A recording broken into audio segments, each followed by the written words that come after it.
I don't know how you do all that you do. Yeah, it probably wasn't a good sign when my kids were younger if they called me Uncle Adam. Uh, Yeah. well, you have been all over the place sharing many stages, and there were so many parts of your book that I loved. And what's so ironic is that when you were talking about Rudolph the Red-Nosed Reindeer, I was listening to Rudolph and Christmas music because it's not No too way. early. Yes. It's never too early. I used to have a guy who worked for me who would listen to Christmas music all year long, and at first we thought it was so cool. We're like, hey, dude, it's July. I don't want to hear Rudolph in July, you know?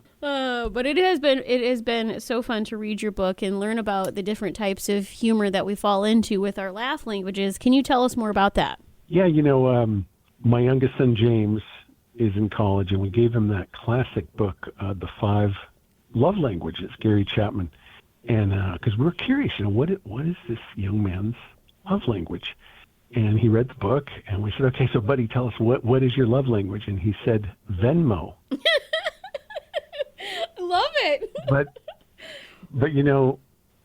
I noticed after doing literally 4,000 presentations as an MC, as a speaker, as a comedian, that certain things always made people laugh. And then I realized people have, just like there are different love languages, we have different laugh languages. And so, like, mine is surprise. I love surprising people with gifts. I do magic tricks, which always surprise people. And then other people are really into, like, wordplay, puns and dad jokes. And so this idea that you have to be like a stand-up comedian to be funny is not true. Everybody, I believe, and you saw this in the book, every human being is also a humor being. It's Yep. just part of who we are. So the one thing I was thinking about, because I also grew up in the church and we knew who Gary Chapman was, and so I think your love languages change as you get older, but our laugh language I don't think will ever change, because I think what we found funny as a young person continues to still strike us as funny as adults, and it's just something that we're hardwired with, are these certain, and I love this idea. Well, many years ago I was a youth pastor, but so I've not really had a real job, Brittany, like my whole life, because you can't you can't count youth pastors a real job. It was like doing stand-up comedy with a message. But what I noticed is, like, now sometimes I'll be in front of Fortune 1000 companies, and I'm thinking, okay, these are sophisticated people. They're in marketing, they're CEOs, whatever. But we'll hand out like 4 of the worst dad jokes of all time and have a little competition. And for like 5 or 10 minutes, people are busting up. And I think there's a reason they call them dad jokes and not like weird uncle jokes, because they make us feel like family. They make us feel safe. And so, but yeah, what you mentioned a moment ago is so true. What I noticed is really we're all kind of like junior high kids still, whether we're in our 30s, 40s, 50s, or older. And so we can have fun, and we can take work seriously, but we don't have to take ourselves so seriously. So true. Every quarter, I don't do it too often because I don't want it to lose its luster, but we have a dad joke day. And it is one of my favorite days because they can be so terrible. And that is my laugh language, are definitely wordplay, or is wordplay. And so the good dad jokes, people will now call me and tell me, and sometimes they're so bad, and the worse they are, sometimes it's the better the laugh. Yes. They're so bad that they're good, Yeah, it's true. And it doesn't have to necessarily be a dad joke. It might be like a clever pun. Like, I sometimes will spend hours working on one joke or a comedy bit, and then I'll come up with the dumbest thing. Like, recently I started saying, when I'm emceeing an event, like, let's say there's a really powerful speaker or a very emotionally moving video, I'll walk up there and I'll just go, wow. I'll say it backwards. Wow. And that is like the dumbest thing, and yet people love it. They'll come up to me after, they'll go, wow. I'll say it backwards, wow. I'll say it upside down, Mom. I do it the same thing with our neighbor Ava. Yes, it's so fun. It's so fun to just have that little element of quirkiness, because we all want to laugh, and nothing brings people together more than the art of comedy, whether it is a really fun game show or a stand-up comedian. And what I really love is that you're targeting in on the clean part of humor, because I don't think you have to have bottom of the barrel dirty jokes to be funny. That's why I think Nate Bargatze, Leanne Morgan, these wonderful comedians are Oh, yeah. so successful right now is because it's the relatable humor that we all connect to. It's really true. If you look at the root of funny, it's just fun. And so, and as far as clean comedy goes, yeah, it doesn't have to be filthy to be funny. But Brittany, I have to make a little confession here. Years ago, we started an organization. We actually have a website called cleancomedians.com, and I totally blew it. I came up with our motto, it doesn't have to be filthy to be funny. And we had that printed up. We're really proud of it. We mailed it out to corporations and churches and colleges, but there was a typo. And so instead of saying that, it said, Clean Comedians is an association of professional comedians who believe it doesn't have to be funny. Just kind of takes the pressure off, But I kind of love that because I almost feel like in a roundabout way that turned into a joke because I bet someone read it and thought that's hilarious that they're poking fun at themselves. So I think it was actually a win-win for you. Well, I was like racing to the post office. Too late. They've already got in the mail, That leads me to this notion that I talk about in the book, The Laughter Factor, of everyone's talking about vulnerability and authenticity, and it is so powerful, but I call it authenticity, where if you can just take a moment and tell a story about when you flopped, even if you're a leader, you might think, oh, they're going to think I'm not that smart, but actually they see you as more human, more approachable. Mm-hmm. And so I don't like the word self-deprecating humor. One, I don't even know what it means. It sounds like a bowel problem or something. But the other reason is you don't want to do humor that tears yourself down like you're a failure ultimately. But you do want to talk about your failures and your flops because you'll find that people go, oh my gosh, I can relate to that. And so a lot of my philosophy is the power of shared humor, like not laughing at people, but laughing with them.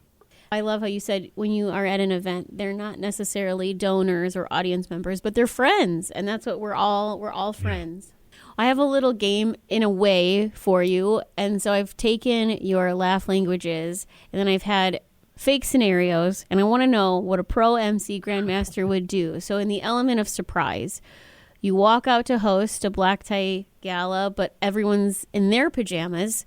What would be your opening line? I would probably say, wow, normally I put people to sleep at the end of my show. That's good. You're putting me on the spot here, Brittany. Wow. I'm sorry. Okay. For the Pope. Or I might, the way things are today, I might go, are we at the airport? Am I at Walmart? Yeah, exactly. You have a laugh language of poke where we like to, like you said, that self-effacing humor. So say that your keynote speaker, you just announce them on stage and they fall on stage. How would you handle that with humor but kindness? Oh my gosh. Has that ever happened? I have to give some backdrop. I have to know that person, but then I would say, I shouldn't have wished you a nice trip. Something like that. That's good. So you also have in-jokes where a lot of people love inside jokes and maybe it's a shared language that you might have or a word. So if you're hosting a corporate retreat and everyone's from HR, how do you make them feel like you're one of them? Oh, that's a great question. I would probably do like an icebreaker. Like I would say, okay, everyone get in a small group and talk about the first job or the worst job you ever had. And and what happens is people, sometimes it's very moving and like, wow, this person volunteered as a nurse, but other times somebody, you can't believe their first job, like what? So an icebreaker. I'm sorry that's not a funnier example, but I would get them talking. And that's the key to in-jokes is not you trying to be, the funny person, but just the orchestrator of fun, right? So I'll give you a better example. A week ago, I was emceeing an event, and I had people break into 12 groups throughout there, about 150 people. Each person found their birthday group. So January's on one side, all the way around the room to December. And then I had them each come up with like one song or chant, and they were getting better and better. And finally, at the end, the group goes, in December they go, happy birthday, and they go, happy birthday, dear Jesus. And it was like, oh my gosh, like this is a faith-based organization, so like they won. Like, who's going to top that, you know? Well, that's so clever. And I just think there's such creativity in the way that you present this book, and I'm sure with your speeches as well. And so it's just got to be so boring at your household. You probably are just so boring at parties. You know, it's funny. People come up to my wife and they go, he must be so much fun. And she's like, actually, not really. Because I love to study history, philosophy, theology, and so I can turn it on, but I'm just going to be really open with you, Brittany. Sometimes I forget. I think we all do. You're such a great conversationalist, and I can make people laugh pretty much whenever I want, especially with a microphone, with a live audience. But I have to receive what I give out. Sometimes we just give, and we need to. Sometimes I have to stop and go, wait. Masha, my assistant, I say, let's take a moment and watch a funny clip, right? Let's watch Nate, or let's watch an old Steve Martin clip, and just take in what you've been giving out, you know? Well, and you're human, but I think the one thing that really stuck out to me is how brilliantly smart you are, because to have those puns and to have this creative wit, you have to know your history, and you couldn't make any kind of joke about something that you couldn't relate to or know anything about, and so you kind of know a little bit about everything, which I think is really insightful. And this has been so good for me in radio to know you have to prep, you have to know, you have to listen. So your book really should be handed out to so many different DJs, because sometimes I think there's that illusion that the DJ has to be the funniest person in the room. And no, that's where we get to let our listener shine, or our guest. And that's why this book I just so connected with. So, I appreciate that, Brittany. You know, I grew up in Los Angeles where it was like always this battle of who's going to be like the king of morning radio or whatever. And way back in the day, there was this, you probably remember these guys, Mark and Brian. I think they ended up nationally syndicated. And when I listened to them, they were funny, but what made it so appealing was they were having so much fun that you felt like you were listening in, like you were invited to the party. Mm-hmm. And so I think one of the keys is if you have fun, your audience will have fun, your employees will have fun, your church members or your students. And so the trap I see people fall into is they put this pressure on themselves, like, I got to go up there and tell like the greatest joke of all time. And you really don't. If you're having a good time, it's contagious. Like sometimes I'll have an entire audience stand up and I'll say, put a fake smile on your face, look up to the ceiling, put your hands up, and I'll go, whoa, suddenly we're a Pentecostal group. And then I'll say, now while you're smiling, while you're looking up, do your best to feel bad. And people can't do it. They start laughing because when you kind of act your way into how you want to feel instead of waiting to feel like a good time, you just say, I'm choosing to have a good time and laugh. And pretty soon, like you probably sat around with friends where you can't even remember what got you started laughing and you can't stop. Well, and we have such a short attention span now that sometimes the funniest videos, I'll watch a bunch of reels that I think are hilarious, and I think, well, which one was funny? And you can't even think about it. But those great conversations or inside jokes will always bring you back. Can I say, though, with St. Patrick, my husband, nothing is more of a buzzkill than when I think something's absolutely hilarious and I show him the video and he just watches it with a blank stare. Isn't that the worst? I know. And sometimes, like for me, family is my toughest critic.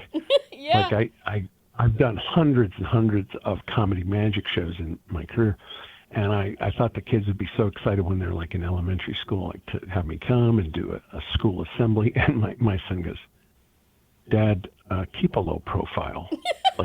like please don't embarrass me, you know. Oh, got it, James. Well, that's where I think my kids are like, oh, not another parade, because they're so jaded by all of the things that we have to do at work that I can totally understand. Well, thinking about the laugh language of wordplay, say that your event is running late, audience looks restless. What would be a fun, clever wordplay to pull them back in? I think we need a wake-up call here. And let's say this event is at a hotel. I'll say, don't make the mistake I did. I called the front desk, and I said, hey, I'd like to get a wake-up call. And the guy said, are you sure? I said, yeah, I'd like a wake-up call. He said, okay, you're overweight, and you need a new haircut. Now, see, that's obviously a joke that I've told before, but if you listen, like there are keynote speakers, I want to be a keynote listener. I want to know what's happening in the room. Is the energy up, down? Is it a sad moment, or is everybody ready to laugh? Do we need an energy surge in the room? Whatever it is. And so I, like Mark Twain, who I think is the greatest humorist in American history, he said, it takes me 3 weeks to prepare a good impromptu speech. So, and Robin Williams was like this. He would bring a notebook to the Comedy Store in Hollywood and maybe study it for 30, 45 minutes full of jokes and gags and bits. And then when an audience member said something, it would trigger stuff that he already knew and he was comfortable with. But to the audience, it just looked totally magical and spontaneous. I have a really hard time with nerves. And one thing I took comfort in was that Groucho Marx would also get really bad nerves. And when he had to do his son's graduation speech, it's like he was just horrible to be around because he was so nervous. And then as soon as the speech was over, he'd look around like, what's the big deal? He had this relief wash over him. Do you have any tips for that kind of energy that, yes, I like nervous energy, but I also, it can be to my detriment where then my voice will tremble or I feel like I need to stick to the script. Yeah, well, first, here's what not to do. You don't want to go up there and go, I'm really nervous. Mm-hmm. And you don't want to go up there and say, I'm not really prepared, or they asked me to do this, I didn't want to do it. Because then the audience is like, well, why are you up there? So embrace the nervousness. And I have to tell you, again, just to be really open, I get nervous every single time. I'm on the road about 100 days a year, and now I get nervous when I'm not nervous because if you reframe it as like it's an adrenaline boost. And so I would say when you feel those butterflies in your stomach, just get them to fly in formation. They're cool. For you. I also loved how kindly you spoke of your parents and you even dedicated the book to your dad. Can you tell me a little bit about them? Oh, thank you for asking. Yeah. My dad passed away about 6 months ago, and he really taught me how to tell jokes. And he was not like Mr. Zany, funny, wacky guy. He was a salesman and just a wonderful man. But here was what he did. He wouldn't just tell the joke. He would like relive it. He would enter into it. And then my mom, who's still with us, is 88. She is, honest to goodness, the funniest person I've ever known. And I've worked with like 100 comedians. And I don't know, she'll just, like the other day I was doing an event as an MC, and Dr. Ben Carson, this wonderful surgeon, former candidate for U.S. president, and I go, hey, Mom, I got to go. I'm about to go on stage and introduce Dr. Ben Carson. And she goes, tell him I think he's a handsome dude. I'm like, what? Mom, you're 88. He's married. Well, I hope you told him and gave him a peck on the cheek for her. I did tell him, but I made sure his wife wasn't around. Yeah. But thank you for asking about my folks. I think we can draw from, and again, I'm a professional comedy guy, but you don't have to be. There are people in your family. I really think that you talked about clean comedy. I think the family room is funnier than the restroom, right? Like it's so easy to just do, whatever, body part jokes or whatever. And you can get laughs because you're shocking people. But what the problem is, it gets harder and harder to shock people. Like if you go to one of the top comedy clubs now, you're like, I know these people don't talk like this with their families, their kids, but on stage they feel like they have to keep shocking and shocking. And so I think like kids are hilarious. You've got 6 of them, right? And probably they each have their own laugh languages. Oh my goodness. I feel like I just am laughing all the time. My daughter, she's 9, and we were talking about adult YouTubers, and she said, if you're 33 years old and you're a YouTuber, what are you doing with your life? That's so good. It's hilarious. So I just feel like we're laughing, and I always try to, make it fun. My oldest, who's 13, he is getting to that stage where it might be a little embarrassing now, but he also, will laugh with me. And that's what I just want them to know, that the gift of joy is a God-given gift. I mean, the joy of the Lord is our strength. It doesn't say, the grief of the Lord or the boredom of the Lord. No, we get to relish in joy, and that's how he created us. And so that's why. Well, I think there's that famous verse where Jesus says, "Let the children come to me." He says that they're the kingdom of God. Yep. And there's something about that innocence. Like we have 2 grandsons, and our one grandson, Micah, he was probably 3 or 4 years old. He's just starting to talk, and he leaves the room and he says, "If anyone calls for me, I'm in the bathroom." like, dude, you don't even have a phone. What are you talking about? So do they call you Grandpa, Papa? What's your title? Oh, yeah, Poppy is my handle. Poppy. Aww. Yeah. And what's Grandma? What is she called? Cool. Well, there's different takes on her. Baba and Grandma Barb, and I forget what they call my mom, but she's always changing it. So, yeah, but kids, in fact, there used to be a show that probably still is, Kids Say the Darndest Things. In my book, I have examples of kids saying the most hysterical things. So sometimes if we just like remember these things and tell them, like you just talked about your daughter in the YouTuber comment, it's just funny. So laughing together is just such a blessing. It's good for our health. It's good for business, good for relationships. It's so true. And I just feel so lucky to get to talk to you and share in that, because I just feel like so many people are living life on autopilot, and they need to know that life is so fun. And like you said, get out there, live life, take an improv class, whatever it might be. Life's too short not to enjoy it.